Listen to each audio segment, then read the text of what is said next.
नमस्कार मायबोली फॅमिली. तुमच्या हक्काच्या मायबोली चॅनलवर मी तुम्हा सगळ्यांचं मनापासून स्वागत करते.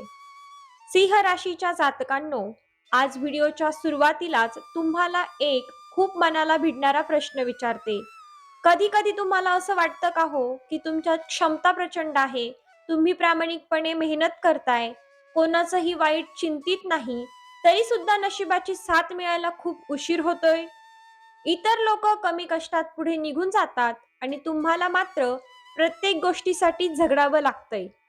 तुमच्या आयुष्यात सध्या असा काळ सुरू आहे का? मला कमेंट करून नक्की सांगा. पण सिंह राशीच्या बांधवांनो, निराश होऊ नका, कारण निसर्गाचा नियम आहे, जेव्हा वादळ शांत होतं तेव्हा नवीन पहाट उगवते. जुलै 2026 हा महिना तुमच्या आयुष्याला अशीच एक नवी आणि सुवर्ण दिशा देणार आहे. तुमच्या पत्रिकेत एक अत्यंत दुर्मिळ आणि चमत्कारी योग तयार होतोय, ज्याला ज्योतिषशास्त्रात लक्ष्मीनारायण राजयोग म्हणतात. या राजयोगामुळे सिंह राशीच्या जातकांसाठी जणू सोन्यासारखे दिवस येणार आहेत. सूर्यदेव स्वतः तुमच्या भाग्याचं सुवर्णद्वार उघडणार आहेत. या महिन्यात तुमचे कोणते फायदे होणार, कुठे नुकसान होऊ शकतं, काय नफा तोटा असेल आणि आयुष्यात कोणते चढ उतार येतील, हे अगदी साध्या आणि सोप्या भाषेत आज आपण पाहणार आहोत. मित्रांनो, आधी आपण हे समजून घेऊया की सिंह रास नक्की काय आहे. राशी चक्रातील 5वी रास म्हणजे सिंह रास. या राशीचा स्वामी स्वतः ग्रहांचा राजा सूर्य आहे. त्यामुळे नेतृत्व गुण, आत्मविश्वास, कठीण प्रसंगातही ताठपणानं उभं राहणं आणि प्रामाणिकपणा हे तुमच्या रक्तातच असतं. तुम्ही गर्दीतही वेगळे उठून दिसता, पण या स्वभावाचा एक तोटाही असतो. सिंह कधी कोणासमोर झुकत नाही आणि अन्याय सहन करत नाही. यामुळे बऱ्याचदा लोक तुम्हाला अभिमानी किंवा अहंकारी समजतात. तुमच्या सोबत असं कधी घडलंय का? तुम्ही मदत करायला जाता आणि लोक तुम्हाला चुकीचं ठरवतात.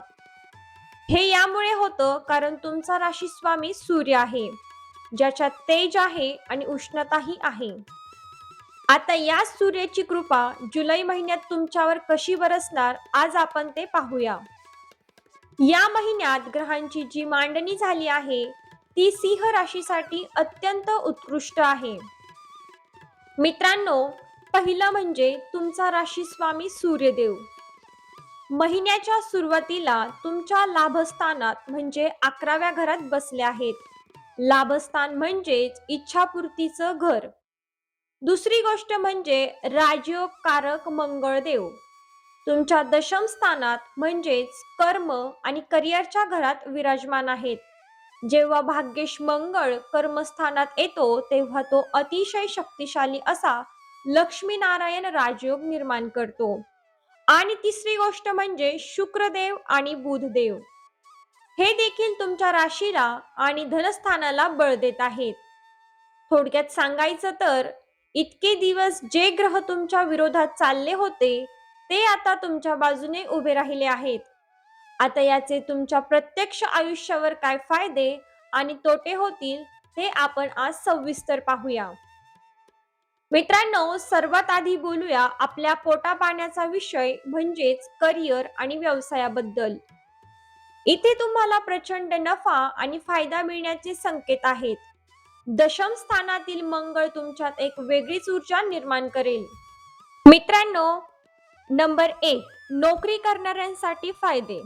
जर तुम्ही अनेक दिवसांपासून नोकरीत बदल्यासाठी किंवा पगारवाढीसाठी प्रयत्न करत असाल तर या महिन्यात तुमची ती इच्छा पूर्ण होऊ शकते. ऑफिसमध्ये तुमच्या कामाचं कौतुक होईल, विरोधक शांत होतील आणि वरिष्ठांचा पाठिंबा मिळेल. नवीन नोकरीच्या शोधात असणाऱ्यांना मोठी संधी चालून येईल. नंबर 2, व्यापाऱ्यांसाठी नफा. जर तुमचा स्वतःचा व्यवसाय असेल तर हा महिना विस्ताराचा आहे. नवीन ग्राहक जोडले जातील, रखडलेले व्यवहार मार्गी लागतील. विशेषतः सरकारी कामं किंवा टेंडर्स यामध्ये तुम्हाला मोठा फायदा होईल.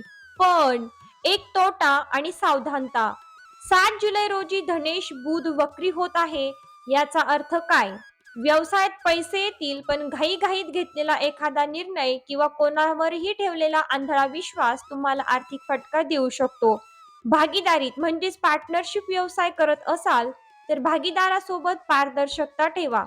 कोणत्याही कागदपत्रावर सही करताना ते दोनदा वाचा. आता वळूया आर्थिक परिस्थितीकडे. थंबनेलवर आम्ही लिहिलंय सोन्यासारखे दिवस. ते का? कारण लाभस्थानातील सूर्य आणि बुध तुमच्यासाठी अचानक धन लाभाचे योग बनवत आहेत. पहिली गोष्ट म्हणजे फायदे. जर तुमचं कुठेतरी कष्टाचे पैसे अडकले असेल, कोणी देऊन परत करत नसेल, तर या महिन्यात थोडे प्रयत्न करा, ते पैसे परत मिळण्याची दाट शक्यता आहे. पूर्वजांच्या संपत्तीतून किंवा जुन्या गुंतवणुकीतून चांगला परतावा मिळेल. तुमच्या बँक बॅलन्समध्ये वाढ झालेली तुम्हाला दिसेल. दुसरी गोष्ट म्हणजे चढ उतार आणि खर्च. सावधानता. इथे एक मोठा चढ उतार आहे. 16 जुलै नंतर सूर्यदेव तुमच्या व्ययस्थानात म्हणजे 12व्या घरात प्रवेश करतील. हे घर खर्चाचं घर असतं. तुम्हाला कधी असं वाटतं का की एका हाताने पैसे येतात आणि दुसऱ्या हाताने कुठल्या कुठे निघून जातात? बरं, तो खर्च हौसमौजीचा नसतो, तर अचानक उद्भवलेल्या गरजांवर होतो. 16 जुलै नंतर नेमकी हाच धोका आहे. खर्च वाढतील. घर, दुरुस्ती, गाडी किंवा कुटुंबातील सदस्यांच्या आरोग्यावर अचानक खर्च होऊ शकतो. म्हणून महिन्याच्या सुरुवातीलाच पैशाचं योग्य नियोजन करा. मायबोली फॅमिली, पैसा कितीही कमावला तरी घरात शांतता नसेल, तर त्या पैशाला काही अर्थ उरत नाही. बरोबर ना? कुटुंबाच्या बाबतीत हा महिना चढ उतारांचा राहील. पहिला म्हणजे फायदा आणि नफा. 4 जुलैला शुक्र तुमच्या राशीत येत असल्यामुळे तुमच्या व्यक्तिमत्वात एक गोडवा येईल. समाजात तुमचा मान सन्मान वाढेल. नातेवाईक तुमच्या सल्ल्याला महत्त्व देतील. मुलांच्या बाजूने एखादी खूप आनंदाची बातमी मिळेल, ज्यामुळे घरात आनंदाचं वातावरण असेल. दुसरी गोष्ट म्हणजे चढ उतार आणि तोटा. आता नात्यांमधील तोटा समजून घ्या. अष्टम स्थानात बसलेला शनिदेव तुमच्या वैवाहिक जीवनात काही वेळा गैरसमज निर्माण करू शकतो. मला सांगा, कधी कधी असं होतं का हो, की तुम्ही खूप चांगल्या भावनेने एखादी गोष्ट जोडीदाराला सांगायला जाता, पण समोरच्याला त्याचा राग येतो. छोट्याशा गोष्टीवरून घरात मोठे वाद होतात. जर असं होत असेल तर या जुलै महिन्यात तुमच्या वाणीवर ताबा ठेवा. संसारात वाद जिंकण्यापेक्षा नातं टिकवणं जास्त महत्वाचं असतं. हे सिंहाने विसरू नये. आईच्या तब्येतीची थोडी काळजी घ्या, त्यांना वेळ द्या. आरोग्याच्या बाबतीत हा महिना मध्यम स्वरूपाचा राहील. राशीत असलेला केतू ग्रह बऱ्याचदा मनात विनाकारण भीती निर्माण करतो. उद्या काय होईल? माझं कसं होईल? माझी नोकरी तर जाणार नाही ना? अशा नसलेल्या चिंता रात्रीची झोप उडवतात का? जर असं होत असेल तर समजून घ्या, हा केतूचा प्रभाव आहे. मंगळ ग्रह तुम्हाला शारीरिक ताकद भरपूर देईल, पण मानसिक शांततेसाठी तुम्हाला स्वतःहून प्रयत्न करावे लागतील. डोकेदुखी, बीपी, रक्तदाब किंवा डोळ्यांचे विकार असणाऱ्यांनी या महिन्यात काळजी घ्यावी. रोज सकाळी 15 मिनिटे शांत बसून ध्यान किंवा प्राणायाम करा. मन शांत होईल.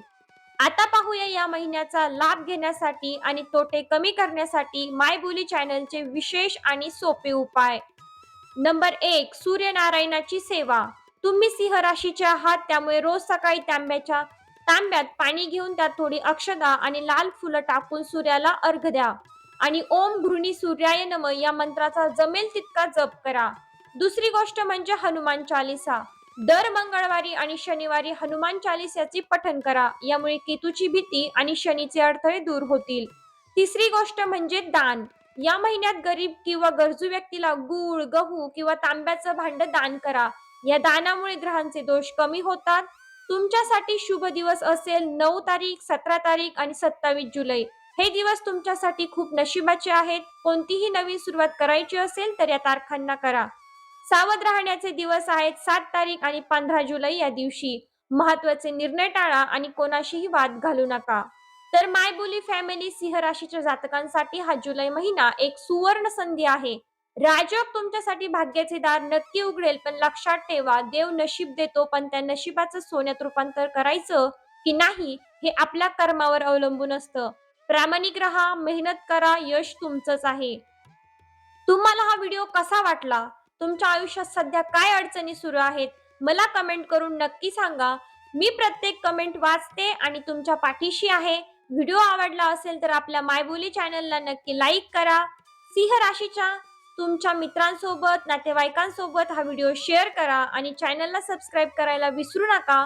पुन्हा भेटूया अशाच एका महत्त्वपूर्ण माहिती सोबत. तोपर्यंत पाहत राहा तुमचं लाडकं चॅनल मायबोली. धन्यवाद. श्री स्वामी समर्थ.